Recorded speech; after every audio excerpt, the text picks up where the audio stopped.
Seigneur, nous voici prosternés devant toi. Oh, the praise Jesus. Oh, peuple de Dieu. Enemy King says, dispose ton cœur, serviteur et servante de Dieu. Dispose ton cœur, parce que ton Dieu est présent. Celui que tu aimes est présent. Celui qui connaît ton cœur est présent. Celui qui sait te consoler est présent. Celui qui sait essuyer tes larmes est présent. C'est lui, Jésus-Christ de Nazareth. Il est là. Il est présent. Oh, the Jesus. Oh, the Jesus. Prosterne ton cœur devant l'Éternel. Parce que Dieu, celui qui est dans les cieux, celui qui est dans ton cœur, le Saint-Esprit, le véritable Dieu, celui-là même, Jesus, qui a fait les cieux et la terre, oh, Jesus, et tout ce que la terre contient, et tout ce que le monde contient, c'est lui qui mérite ton adoration ce soir. C'est lui seul qui mérite ton cœur que ce soir. Prosterne-toi devant Dieu. Prosterne-toi devant ton roi. Alléluia. Quelle est ta position? Alléluia. Oui, toi, mon frère. Quelle est ta position? Oh, bien-aimé. Oh, oui, toi, quelle est ta position? ma sœur. Où te trouves-tu, bien-aimé? Quelle est ta position? Où est-ce que tu te trouves? Oh, oui, toi, serviteur, béni de Dieu, où est-ce que tu te trouves? Oui, toi, ma sœur, qui sera ton témoin devant l'Éternel Dieu? Serviteur de Dieu, qui sera ton avocat devant Dieu et ses anges? Seigneur, merci. Qui sera ton témoin devant l'Éternel Dieu? Qui sera? Est-ce que tout le monde dans la salle peut se mettre à genoux? À genoux. Ses anges. C'est vrai que tu es chrétien, parce que tous les dimanches tu es présent. Si ta vie est souillée, et si tu mourais ce soir? oh oui, mon frère, Jésus sera déçu de toi. Qui sera? Et si tu mourais ce soir? Devant l'Éternel Dieu, où irais-tu? Qui sera ton avocat? Où irais-tu, serviteur de Dieu? Et ses anges. Et si tu mourais ce soir? Qui sera? Où irais-tu, fidèle serviteur de l'Éternel? Où irais-tu? Qui sera? Prosterne-toi ton devant Dieu. Devant Dieu et ses anges. C'est vrai que tu es jolie, la vie est courte, parce que toutes les filles te courent après, mon frère. Tu n'as pas la vie si en ta tu possession. n'as pas Jésus, oh oui, mon frère, Jésus sera déçu de toi. Bien-aimé.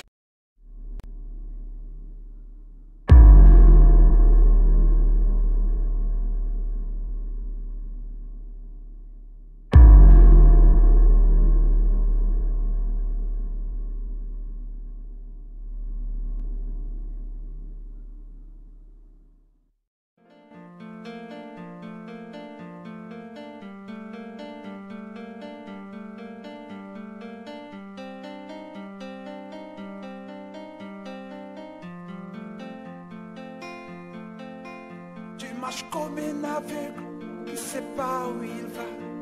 Tu marches comme un sourd qui n'entend rien du tout. Tu t'en fous de Dieu, tu te moques de sa Bible. Mais un jour, tu couleras des larmes pour tout cela.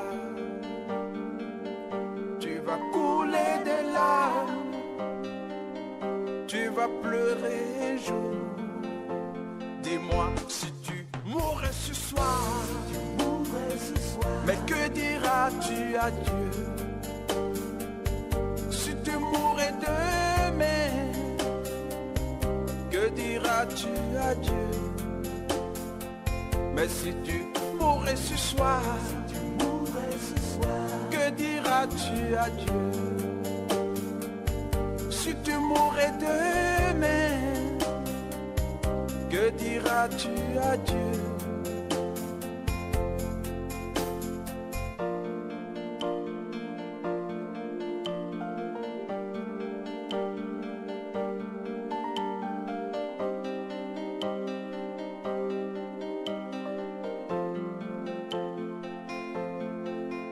Tu peux tout avoir dans ce monde pourri, les plus belles maisons, les plus belles voitures, toutes les plus belles filles lui viendront à tes pieds. Mais un jour,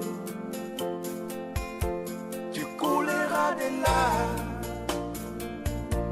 pour tout cela.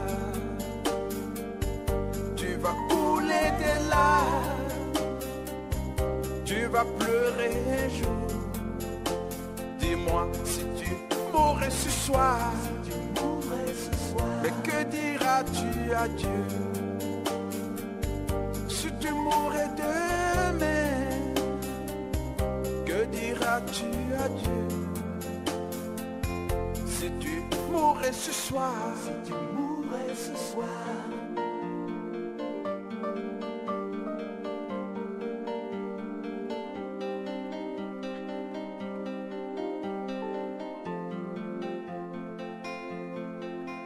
tu marches comme un aveugle qui sait pas où il va. Tu marches comme un sourd qui n'entend rien du tout. Tu t'en fous des Dieu, tu te moques de sa Bible. Mais un jour, tu couleras des larmes.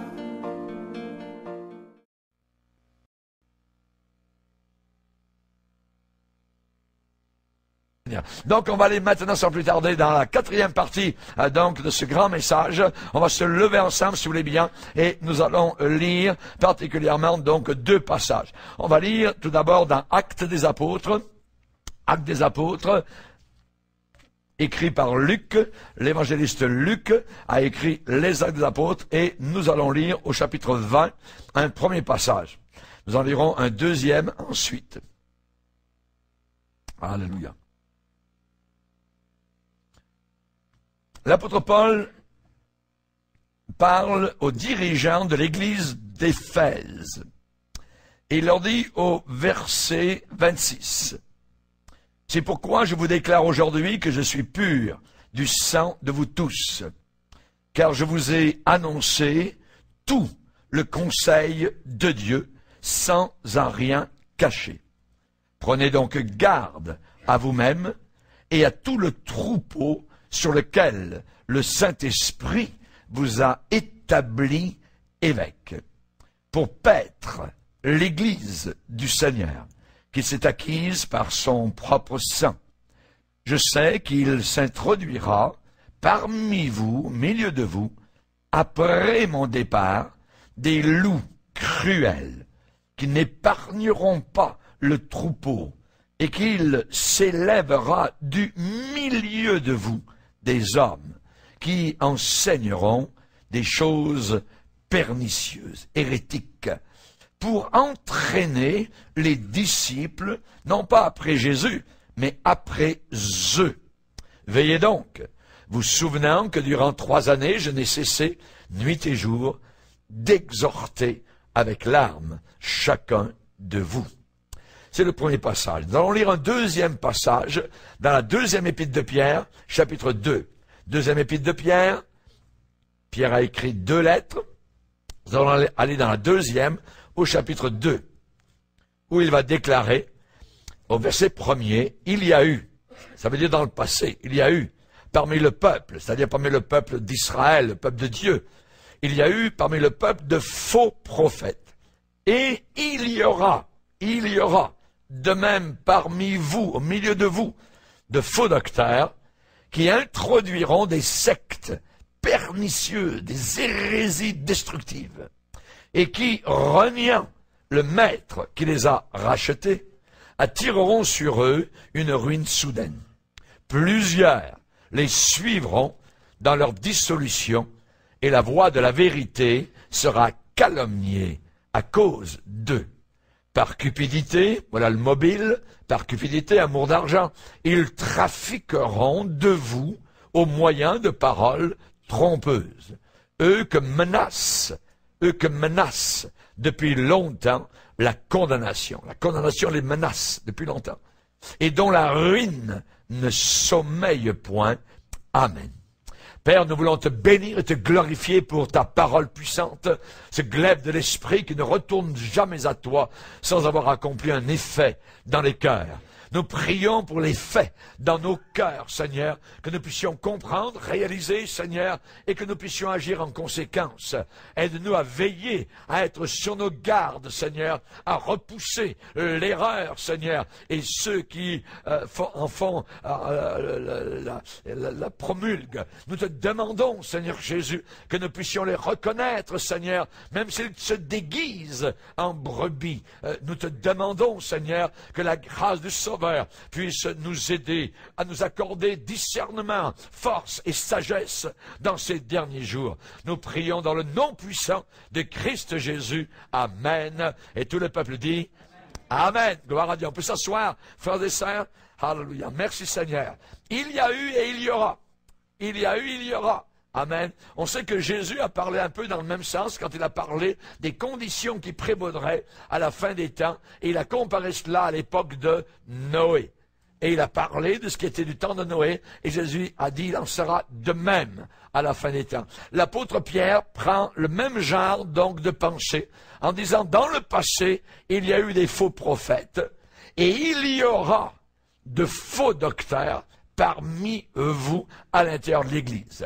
Les faux frères. Et nous sommes en péril. Lorsque l'apôtre Paul a parlé des frères qui sont faux, il a dit que c'était un danger. En péril, a-t-il dit, parmi les faux frères. Il s'est glissé parmi vous certains hommes dont la condamnation est écrite depuis longtemps. Dans l'épître de Jude, voyez. Et on sait, on a vu un petit peu, donc, durant la conférence, sur l'Église en crise, les petits dieux, des pasteurs qui enseignent que nous sommes des petits dieux. C'est une philosophie apparentée, donc, aux Mormons. On n'ira pas dans les détails, je vais citer simplement l'évangile de prospérité. Si vous êtes pauvre, eh bien vous êtes sous la malédiction. Enseigne donc ces faux pasteurs et les liens ancestraux. Donc vous êtes liés, mais c'est à cause de votre arrière-grand-père. Tout ça, vous avez des problèmes et ainsi de suite. Donc il faut chasser un démon donc de votre vie, même si vous êtes chrétien. Donc Jésus est d'un côté et le diable est de l'autre côté. Jamais de la vie, ça ne peut pas donc exister. Mais les gens croient des choses semblables. Ma Bible me dit que lorsque j'ai accepté Jésus-Christ, je suis devenu blanc, plus blanc que la neige. Alléluia. Blanc, plus blanc que la neige par le sang de notre Sauveur Jésus-Christ. Le sang de Jésus nous purifie de tout péché. Donc, attention aux fausses doctrines, aux faux docteurs, les chrétiens qui supposément sont possédés, d'autres qui disent que nous sommes déjà actuellement dans le millénium, l'écuménisme diabolique avec Rome, dialogue interconfessionnel, ainsi de suite, les Rick Warren, les Bill Hybels, les McLaren, les Benéhin, les Joel Osteen, tout ça rime ensemble, voyez, la psychologisation de l'Église, la pensée positive, l'estime de soi, les philosophies du développement intérieur, ainsi de suite, Jésus seul, genre T.D. Jakes, et ainsi de suite. La rédemption n'a pas eu lieu sur la croix, mais ça s'est passé en enfer, voyez, Jésus, vous ne saviez pas, mais il est né de nouveau, voyez, comme vous, mais en enfer, imaginez, des folies tellement. Alors c'est beaucoup de séduction, évidemment donc, autour de nous, évidemment donc, on nous promet bonheur, on nous promet santé, on nous promet réussite spirituelle, réussite financière, prospérité matérielle. Restons dans la vérité. Restons dans la vérité, amen, refusons le mensonge, soyons des sentinelles fidèles à la parole de Dieu. Paul va parler des faux docteurs dans Galates et va dire, nous ne leur cédâmes pas un instant, pas un pouce. Voyez, nous ne leur cédâmes pas un instant. Nous résistâmes à leurs exigences afin que la vérité de l'Évangile soit maintenue. Nous combattons pour que la vérité de l'Évangile soit maintenue. Nous n'avons pas un petit sauveur, nous avons un grand sauveur. N'oubliez pas que Christ à la croix du calvaire, Colossiens 2,15, Jésus a vaincu les puissants diaboliques à la croix. Amen. Pas en enfer, à la croix du calvaire. Jésus, son pouvoir est immense. Pouvoir sur le péché, pouvoir sur la maladie, pouvoir sur la mort, pouvoir sur les démons, pouvoir sur la nature. Il a un pouvoir, donc tout pouvoir m'a été donné dans le ciel et sur la terre. Il peut sauver et quand il sauve pas à moitié, parfaitement. C'est le mot parfaitement dans l'Épître aux Hébreux où il nous a dit que Christ sauve parfaitement. Alors, parmi vous de faux docteurs, ces faux docteurs se baladent ici et là, donc ils écument mer et monde autour de la planète Terre, et la Bible dit bien parmi vous, au milieu de vous. Ce n'est pas des gens donc qui sont très loin, ce sont des gens qui sont à l'intérieur. Nous avons déjà vu donc que ces gens-là sont faux, donc ils vivent dans le mensonge, sont, n'oubliez pas, des faux docteurs. Des faux docteurs. Il y aura des faux docteurs, ça veut dire des docteurs, des enseignants faux, des enseignants, donc ils sont évidemment faux, qui marchent avec Satan, le père du mensonge. Ensuite, il va y avoir parmi ces gens-là une ignorance volontaire du sacrifice de Christ à la croix du calvaire. Pierre va dire, reniant le maître qui les a rachetés. Reniant le maître qui les a rachetés. Ils en parlent, mais ils renient l'œuvre de la croix. Voyez, il renie cette œuvre qui a été accomplie donc au calvaire. Ignorance volontaire du sacrifice de Jésus à la croix. Plus que cela, dissolution. Plusieurs les suivront dans quoi? Dans leur dissolution. Les suivront dans leur débauche. Donc, s'ils sont adultères, s'ils sont reconnus, pensez-vous qu'ils vont quitter le ministère ou quoi que ce soit? Jamais de la vie. Après ça, ils vont dire, et de suite, et ils vont reprendre le collier, ils vont continuer, et ils n'auront jamais été aussi, je dirais, adulés par les foules, qu'après avoir commis des actes immoraux qui normalement devraient disqualifier un prédicateur du ministère. Pourquoi? Parce que dans la Bible, il y a des critères pour le ministère. Il faut qu'un pasteur soit irrépréhensible. Irrépréhensible, pour avoir l'autorité d'annoncer la parole donc du Seigneur. Témoigner à des païens, tous les chrétiens peuvent le faire, s'ils ont été adultères ou quoi que ce soit, qu'ils sont repentis, il n'y a pas de problème. Mais être ici, être en avant, avoir un rôle pastoral, c'est tout à fait différent. C'est tout à fait différent. C'est un rôle où il y a une sévérité de la part de Dieu pour ceux qui commencent ou qui veulent évidemment enseigner les autres. Alors il faut faire très attention. L'apôtre Pierre va dire, beaucoup de personnes suivront ces faux docteurs dans leur dissolution, dans leurs erreurs, dans leurs excès de débauche, dans leur voie de destruction, dans leur dérèglement, dans leur amour pour une femme qui n'est pas leur épouse, dans des revues pornographiques ou par Internet, ainsi de suite. Ces gens-là ensuite vont enseigner la parole de Dieu. Jamais de la vie. Jamais. Il ne faut pas, évidemment, donc, suivre ces gens-là. Mais plusieurs les suivront.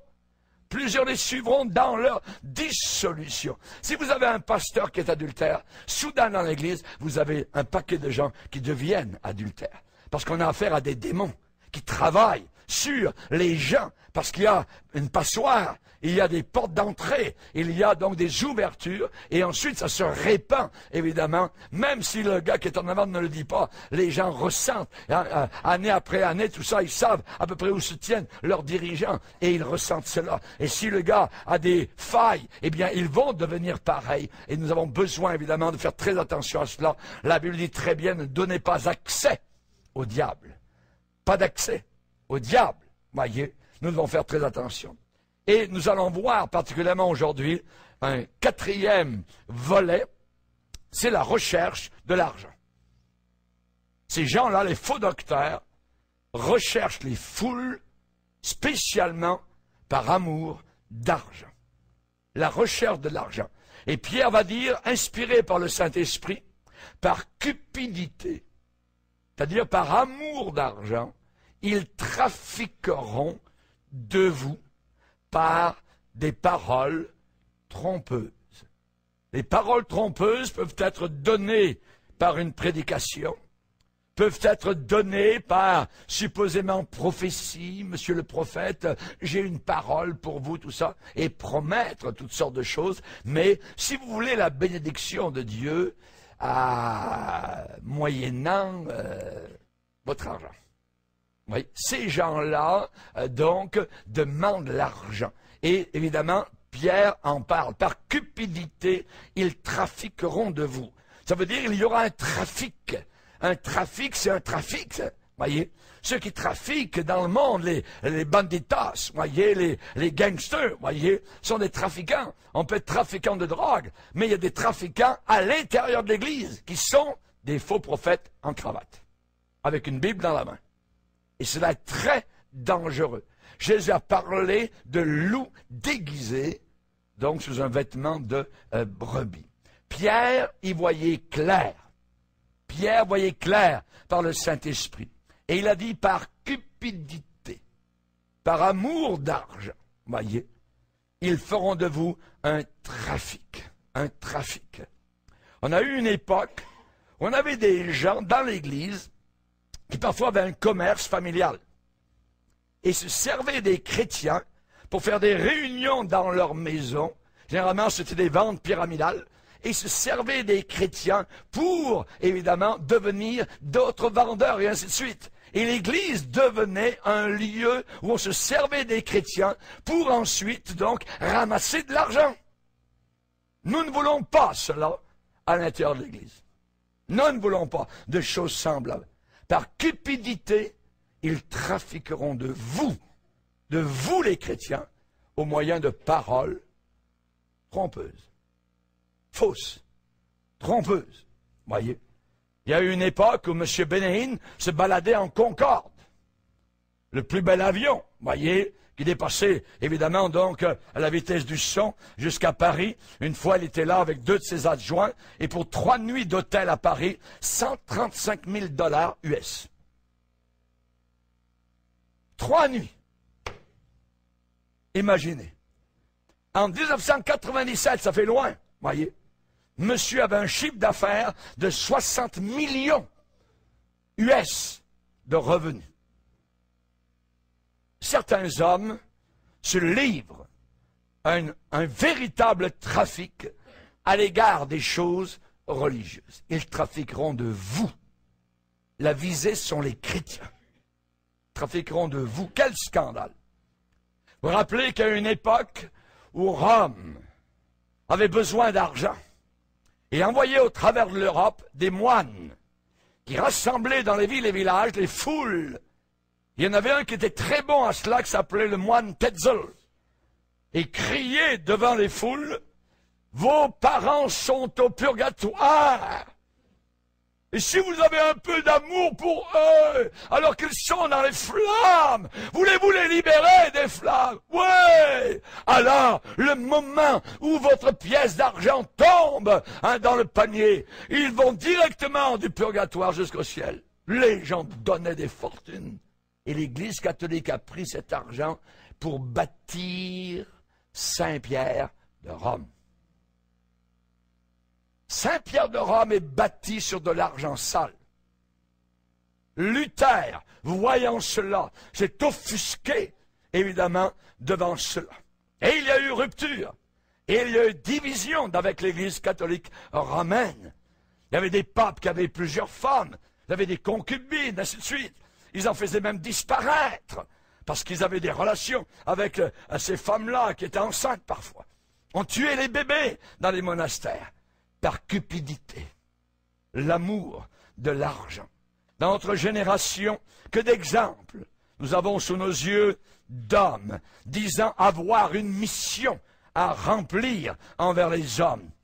Mais ils font appel au porte-monnaie des gens, au carnet de chèques, aux cartes de crédit, voyez, des gens pour accomplir ce qu'ils disent, voyez, appelé, j'ai été appelé de Dieu, Dans l'église universelle, c'est une église d'argent. Et ils ont des plus beaux bâtiments en Europe, à Paris, en Espagne, au Portugal, en Afrique. C'est des bâtiments inimaginables. Voyez? Aussi beaux que ceux des Mormons, qui eux aussi tirent beaucoup, beaucoup d'argent. L'église universelle, voyez, en Afrique, vous avez certains faux prophètes qui arrivent devant les foules et ils ont des prières à certains prix. Dans des églises évangéliques, il y a des prières à 1000 francs, il y a des prières à 300 francs. Voyez, les francs CFA, ainsi de suite. Mais on est rendu exactement au même point que l'église catholique avec, évidemment, donc Tetzel. C'est la même chose. L'amour de l'argent. L'amour de l'argent. Malhonnêteté. Malhonnêteté. Que Dieu juge. On est choqué profondément par certains procédés. Vous vous rappelez Géasi, cet homme qui, après avoir vu le miracle de guérison d'un lépreux, cet homme-là a vu qu'il y avait des cadeaux qui avaient été proposés à Élisée. Et Élisée a dit non, pas question. Et l'homme est en train de repartir, donc chez lui, heureux, guéri, donc sa lèpre avait disparu. Et Géasi a dit, attends, Élisée, il a laissé filer entre les doigts beaucoup d'argent. Il a laissé le temps passer pour que M. Naaman s'en aille un peu plus loin. Et ensuite, il a couru après lui. Il a dit, Élisée, Élisée a reconnu, c'était l'aide de camp de l'homme de Dieu. Il dit, oui, qu'est-ce qu'il y a? Wow, il a arrêté donc toute l'escorte. Eh ben, mon maître demande il a repensé une deuxième fois, quelques lingots d'or et des vêtements de rechange, tout ça, il y a donc quelques costumes, s'il vous plaît, tout ça. Pas de problème. Tiens. Et M. Géasi est allé cacher ça chez lui. Ensuite, il vient tranquillement vers Élisée, tout ça, homme de Dieu, tout ça, alléluia, gloire à Dieu, l'Esprit est parmi nous, tout ça, les anges nous entourent, c'était très bien ça. Élisée dit, où étais-tu tout à l'heure? Géasi dit, pas bougé de place. Et Élisée a dit, mon esprit n'était pas absent quand tu étais en train de courir derrière l'argent. Est-ce que c'est le temps maintenant de chercher de l'argent, des vêtements, ainsi de suite? La lèpre qui a quitté Naaman va maintenant tomber sur toi. Et à l'instant, cet homme est devenu lépreux, et en Israël, un lépreux exclu totalement de la société. Rendez-vous compte? L'amour de l'argent. Balaam, dans l'Ancien Testament, il a eu une proposition de la part des païens que son compte en banque serait rempli jusqu'à sa mort. Mais il fallait qu'il maudisse le peuple de Dieu. Aujourd'hui, on dirait qu'il fallait qu'il prenne position contre l'Église de Jésus-Christ. Ah, l'Église de Jésus, ça ne marche pas. Ah ouais?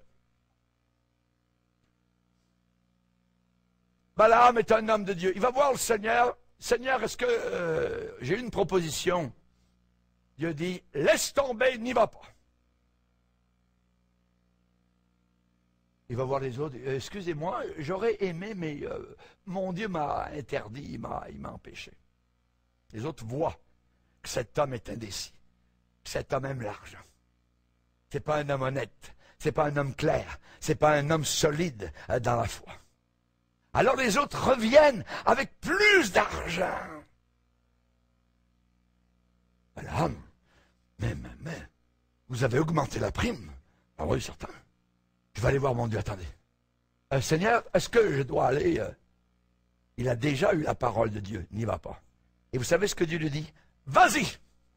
Oh, mais c'est merveilleux! Et vous connaissez la suite de l'histoire. Il s'en va tout fringant, tout ça, et c'est merveilleux, tout ça. Mais il doit maudire le peuple de Dieu. Et vous savez ce qui est arrivé avec son ânesse? Dieu s'est servi de la boue d'une ânesse pour arrêter la démence de qui? Du prophète. Ce prophète qui avait été auparavant un véritable prophète était maintenant en train de devenir un faux prophète. À cause de quoi? L'amour de l'argent. Dans le ministère, la Bible déclare très bien qu'il faut être ennemi de la cupidité. Ennemi de la cupidité, pour ne pas pouvoir se faire acheter, pour garder la bouche toujours libre. C'est très important. Sinon, si une bouche est achetée, c'est une bouche zippée, fermée, collée. Vous avez juste des... Jésus. Ah ouais, Jésus. Quel Jésus? Balaam. Lisez avec moi dans 2 Pierre chapitre 2. 2 Pierre chapitre 2. Verset 14. Ils ont les yeux pleins d'adultère et insatiables de péché. Ils amorcent les âmes mal affermies. Ils ont le cœur exercé, habitué à la cupidité, à l'amour de l'argent. Ce sont des enfants maudits. Moi qui le dis, c'est la Bible dit. Ce sont des enfants de malédiction. Et il y a un exemple qui suit. Après avoir quitté le droit chemin, ce qui veut dire, ils étaient auparavant dans le droit chemin, mais maintenant ils l'ont quitté. Et ils se sont égarés en suivant la voie, l'exemple de Balaam, fils de Bosar, qui aima le salaire de l'iniquité, mais qui fut repris pour sa transgression. Une ânesse muette, faisant entendre, c'est normal. L'ânesse ne parle pas, elle braie seulement.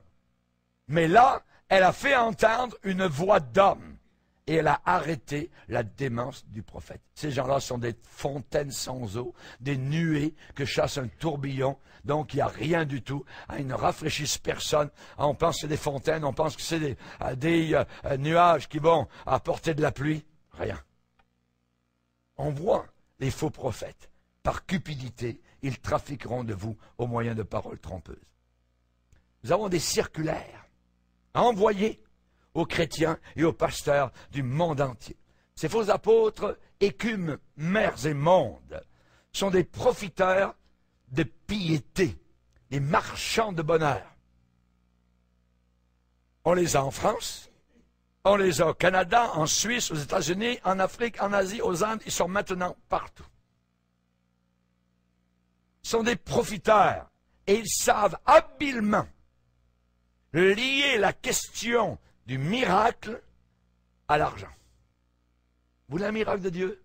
Oui, mais il faut donner. Il faut que vous semez, semence de foi, sitfef, à la Oral Roberts, à la Bénéine, ainsi de suite. Voyez? Vous ne pouvez pas avoir de miracle si vous ne donnez pas. Ça se paye, les miracles. C'est ce qu'ils enseignent. Voyez? C'est scandaleux. Ils ont un seul verset dans la bouche. Je souhaite à tous égards que tu prospères, comme prospère l'état de ton âme. C'est le verset qu'ils ont à toutes les sauces. Quand Jean a écrit cela à Gaius, il ne lui parlait pas de prospérité matérielle. Il lui disait, j'espère que tout va bien pour toi, que ta vie donc fonctionne. Il ne disait pas, tu vas devenir riche. Mais ces gens-là ont tordu la parole de Dieu. Et un des premiers, c'est Oral Roberts. Un jour, Oral Roberts est arrivé devant le monde entier, à la télévision, et il a dit, Dieu m'a dit que j'allais mourir, il allait me tuer si je n'avais pas 1,5 million $. Les gens ont cru ça. Il a eu son $1,5 million. Et une grosse partie venait des courses de chiens en Floride. Un gars qui a donné de l'argent.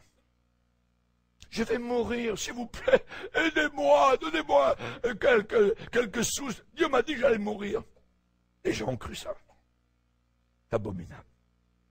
C'est abominable. Les chrétiens croient tout. Vous pouvez tout leur faire croire. Voyez, ce sont des canards sur qui on tire. Je souhaite que tu prospères à tous égards. Regardez, c'est écrit dans la Bible, ainsi de suite. Ah ouais, Attention. Lisez avec moi dans 1 Timothée chapitre 6.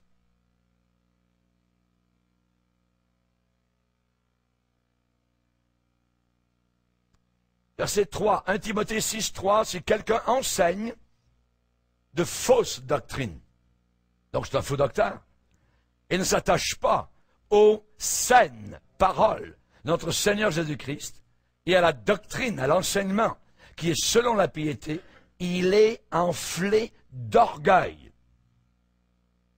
C'est un orgueilleux. Il ne sait rien. C'est un ignare.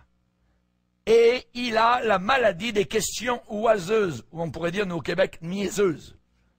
Et des disputes de mots, d'où naissent l'envie, les querelles, les calomnies, les mauvais soupçons, les vaines discussions d'hommes corrompus, pourris d'entendement. Ça veut dire pourris dans leurs pensées. Privés de la vérité et croyant, ces gens-là croient que la piété est une source de gain. Les faux docteurs disent que plus tu es pieux, plus tu aimes le Seigneur, plus tu vas donner, ainsi de suite, à tel ou tel grand ministère, ainsi de suite. À ce moment-là, tu vas avoir une source de gain. La Bible dit que c'est faux. Privé de la vérité, croyant que la piété est une source de gain. Quand Paul s'est retrouvé en prison avec rien, toute une source de gain. Et pourtant, il marchait avec Dieu solide. Voyez? Quand vous avez des chrétiens qui sont tués en Afrique ou au Pakistan, ainsi de suite, parce qu'ils aiment le Seigneur, où est-ce que c'est la source de gain? Gain, c'est gain financier, matériel. Notre récompense n'est pas sur la terre. Mais on enseigne aux chrétiens la cupidité. Et comme c'est facile, c'est pas loin, notre ancien péché, voyez, donc ça remonte facilement. Et les chrétiens deviennent cupides. Par des prédicateurs qui leur disent, si vous donnez tant, vous allez recevoir tant. Ah! Mais c'est pareil que la queue, la file indienne pour ceux qui veulent gagner au loto le samedi soir. Pareil, mais d'une autre manière. D'une autre manière. Voyez, attention. Il y en avait un qui envoyait des circulaires. Je pourrais vous en parler pendant toute la soirée. Il y en avait un, il envoyait une circulaire. Alors lui, c'était particulier. C'était, vous ouvriez, il envoyait un papier, c'était grand comme ça, tout ça. Et vous deviez aller dans votre chambre. Et il était dessiné des ailes d'ange sur le papier. Et au milieu, il y avait un rond. Et le monsieur, le grand évangéliste mondial, tout ça, disait, vous allez dans votre chambre, tout seul, avec Dieu, tout ça, vous priez. Ensuite, vous étalez ce papier par terre, et vous rentrez dans le cercle. Et ensuite, vous demandez à Dieu ce que vous voulez, et vous allez le recevoir. Mais, donnez à mon ministère. N'importe quoi. On sait qu'on a les huiles, parce que monsieur Untel est allé jouer à Jean-Baptiste en Israël, il a ramené de l'huile d'olivier, il a ramené des bouts de bois, ainsi de suite, mais c'est béni. On dit que c'est l'église catholique, mais c'est à l'intérieur. À l'intérieur de l'église évangélique. Et quelqu'un veut s'enrichir. Regardez, un peu plus loin, 1 Timothée toujours 6. 1 Timothée 6. Il est dit au verset 6, verset 6. C'est en effet une grande source de gain que la piété avec le contentement. Le contentement. Je suis content. Je ne veux pas plus. Le contentement. Car nous n'avons rien apporté dans le monde. Je voudrais apporter quelque chose dans le monde quand vous êtes venu bébé, là. Voyez?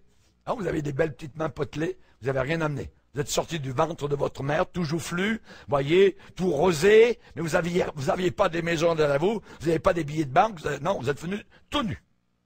Et la Bible dit, nous n'avons rien apporté dans le monde. Et il est évident que nous n'en pouvons rien emporter. Si donc nous avons la nourriture et le vêtement, cela nous suffira. Mais ceux qui veulent, ceux qui ont une volonté de s'enrichir, tombent dans la tentation, dans le piège. C'est un piège. Vouloir devenir riche, c'est un piège. C'est la raison pour laquelle il y a très peu de Canadiens qui sont au Seigneur. Parce que c'est un pays riche. Et lié à l'argent. On en veut plus. Un peu plus, ça serait mieux. Ainsi de suite. L'amour de l'argent. Et il est dit, ceux qui veulent s'enrichir tombent dans la tentation. dans le piège, dans beaucoup de désirs, des désirs insensés, des désirs fous et pernicieux, qui plongent les hommes dans la ruine, et plus que ça, c'est une affaire spirituelle, la perdition. La perdition. Car l'amour de l'argent est une racine de tous les maux. Dans le sous-sol, c'est la racine de tous les maux. Et quelques-uns, en étant possédés par cet amour d'argent, se sont égarés loin de la foi et se sont jetés eux-mêmes dans bien des tourments. Dans bien des tourments. L'appât du gain pour les choses religieuses n'est pas nouveau. Hélas, nous avons des enseignants très indélicats aujourd'hui. Jésus-Christ, rappelez-vous, a pris un fouet et il a chassé énergiquement du temple de Jérusalem les vendeurs et les voleurs, les changeurs de monnaie. Ils avaient trouvé un truc merveilleux, il y avait des douaniers. Vous ne pouviez pas apporter au temple l'offrande pour, je dirais, avec l'argent qui circulait en ville. Non, non, non. Il y avait des banquiers qui étaient là et qui changeaient votre argent. Ils avaient frappé une pièce de monnaie particulière au temple. Et Jésus a pris tout le fouet, il a chassé ça. Il dit, ma maison sera appelée une maison de prière. Et vous en avez fait une caverne de voleurs. De voleurs. Des changeurs de monnaie. Donc nous devons absolument dénoncer les abus de certains prophètes que j'appellerais mercantiles, des marchands, qui se servent de la Bible pour se remplir les poches. Pour se remplir les poches. Chasser les vendeurs modernes du sein de l'Église de Jésus-Christ. Et pas parce que je donne, je dirais, à l'œuvre de Dieu, que je vais recevoir plus d'argent que j'ai donné. Non. Je peux vivre dans l'abondance, je peux vivre dans, je dirais, la disette. Mais Dieu est encore avec moi. Paul a appris à vivre comme cela. Mais on a beaucoup de gens, tout autour de la terre, qui veulent cet évangile qu'on appelle de prospérité. C'est un odieux trafic. Ils trafiqueront de vous. Le trafic, c'est pas vrai. C'est tout par derrière. Et dans certains sanctuaires, je dirais plus officiels, nous avons même des messes payantes. Encore aujourd'hui, à l'Église catholique.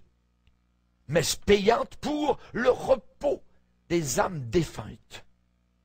Oui. C'est pas terminé, ça. C'est odieux. C'est odieux. Voyez. En l'an 2000, le pape a promis, c'était l'année supposément chez les catholiques d'un certain jubilé, et il a promis l'indulgence plénière, totale de tous leurs péchés, s'ils allaient à Rome ou s'ils donnaient à l'Église catholique romaine. Des promesses totalement fausses. Il y a des gens qui disent que le pape ou les papes ont été des grands chrétiens. Abominable. Abominable. Mes amis, c'est exactement l'ancienne vente des indulgences. Les âmes du purgatoire. Ça n'existe même pas, le purgatoire. Voyez, ils font croire n'importe quoi. La vente des objets bénis. Vous n'avez qu'à aller à Sainte-Anne je sais pas quoi, là, à Beaupré ou à Lourdes, ainsi de suite. Vous allez voir le trafic qu'il y a. Voyez, évidemment. Donc, on peut même acheter des jambes en plastique. Tout est là, vous voyez.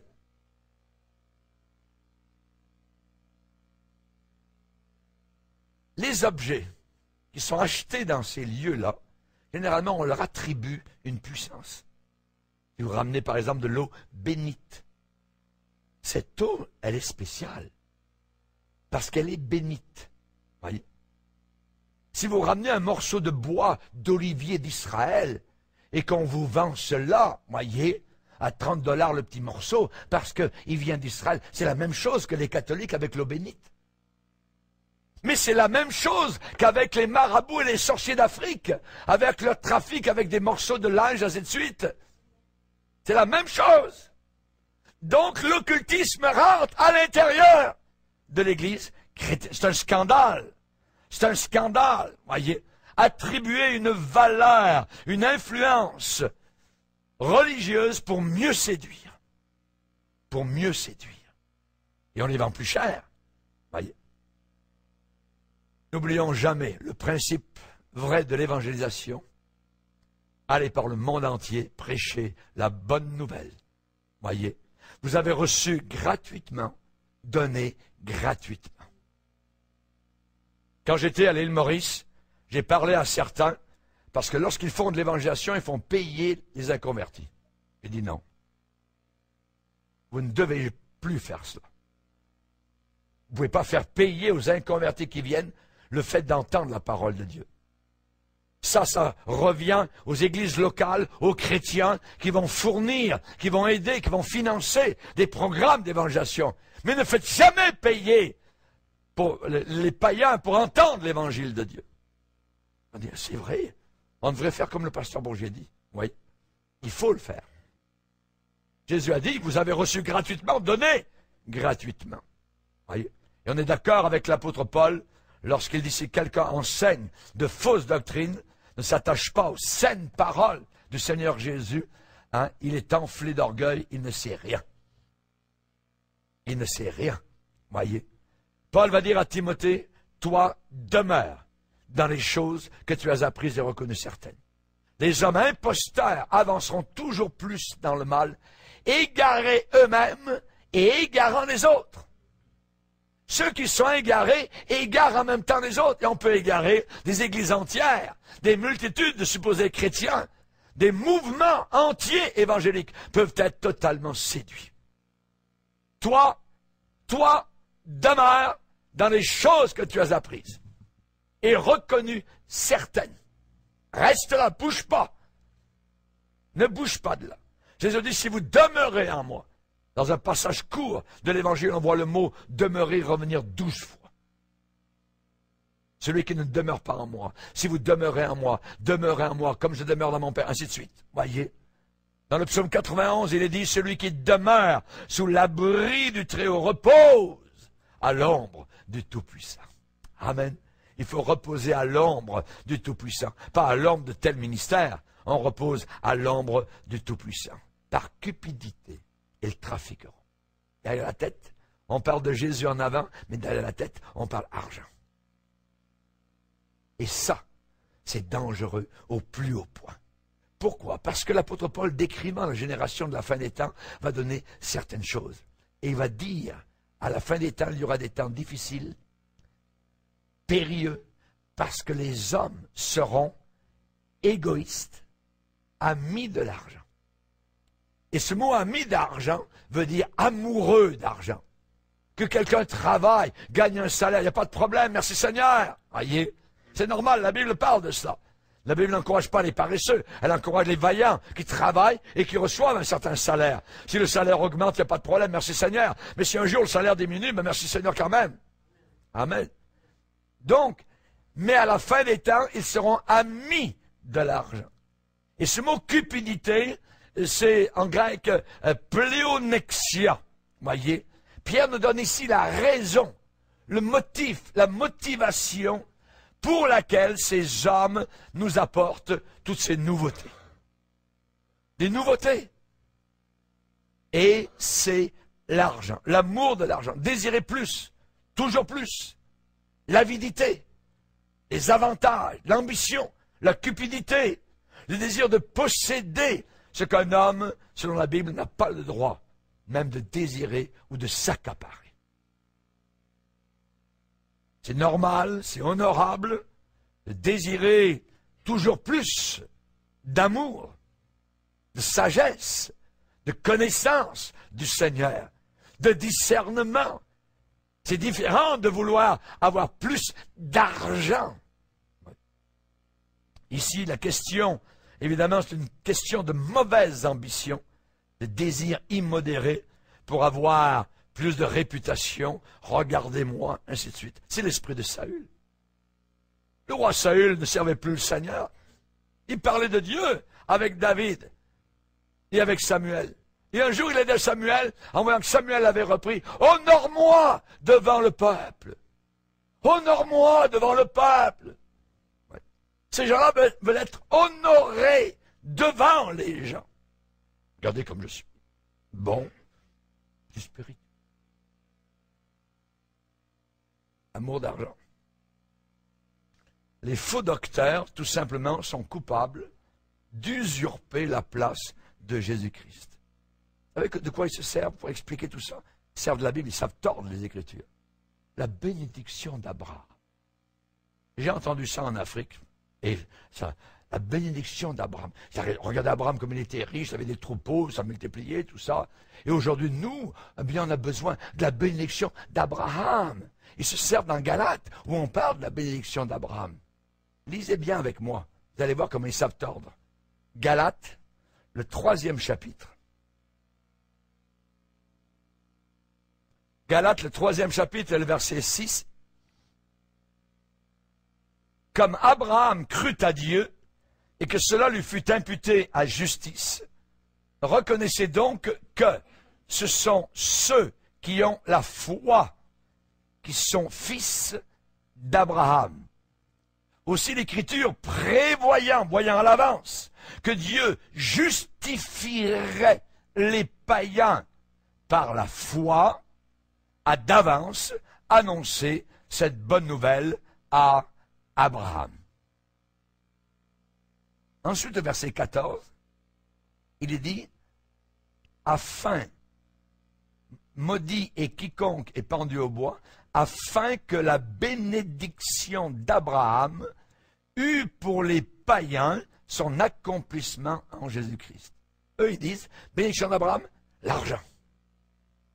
Abraham était béni financièrement, vous pouvez recevoir la bénédiction d'Abraham, c'est pour vous aussi, ainsi de suite. Mais c'est pas ça que la Bible dit. La bénédiction d'Abraham dont on nous parle ici, c'est la justification par la foi. Abraham a cru à l'Évangile avant que l'Évangile n'arrive. L'Écriture prévoyant que Dieu justifierait les païens par la foi a d'avance annoncé quoi? L'Évangile à Abraham. Abraham a cru à l'Évangile. La bénédiction d'Abraham, c'est l'Évangile. Il a cru. Vous verrez Abraham, Isaac et Jacob dans le ciel, et vous serez rejetés en enfer, a dit Jésus. Ce sont des gens qui ont cru à l'Évangile. Mais eux, ils tordent ça. C'est l'argent. C'est l'argent, la bénédiction d'Abraham. C'est des escrocs. Des escrocs véritablement. Et vous savez que les faux docteurs continuent d'agir, toujours. Et les gens, comme ils ne sont pas affermis dans les Écritures, n'arrivent pas à voir, ils croient simplement ce qu'on leur dit. Il y a un sentiment d'émotion dans l'assemblée, et toi qui lances ça, bénédiction d'Abraham, et ainsi de suite, et Dieu veut que vous soyez riches, prospères, en santé, et ainsi de suite. Hein. Et là, les gens croient tout ça. Voyez. Un impératif que nous avons besoin d'avoir actuellement, nous qui sommes rendus à la fin des temps, c'est l'amour de la vérité.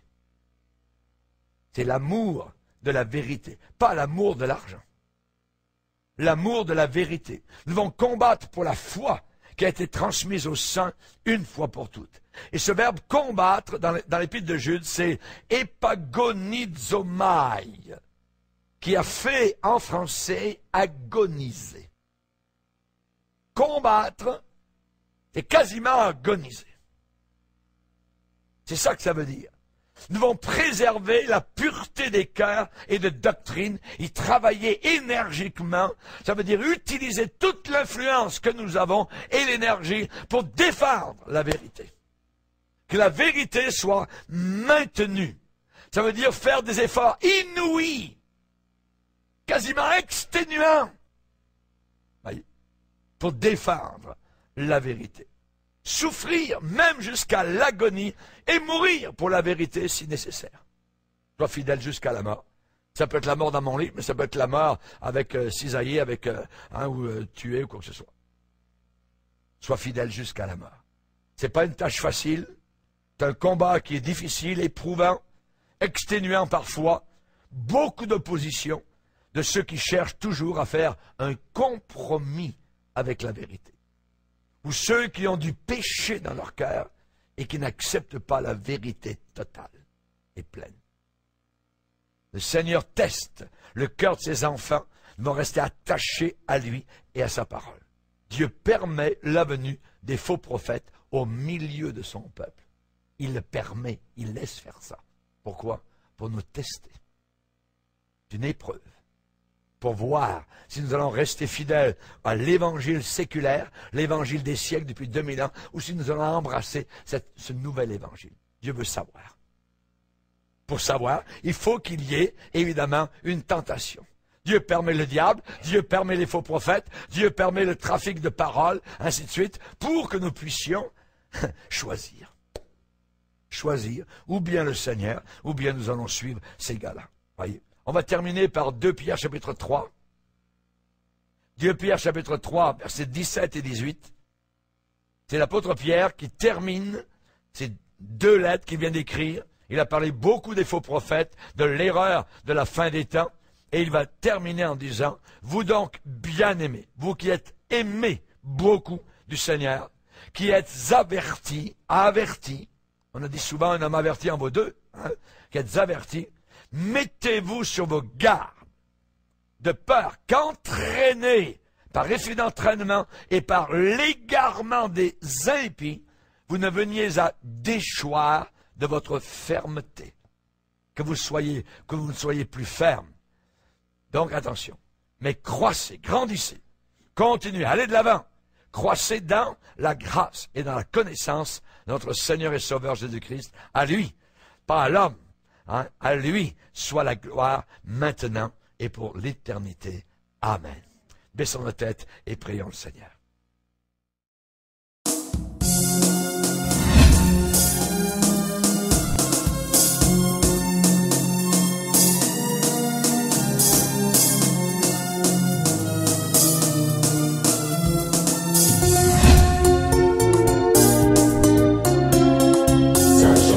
Jésus-Christ est Dieu, il est le roi, il est bon. Sachant que Jésus-Christ est Dieu, il est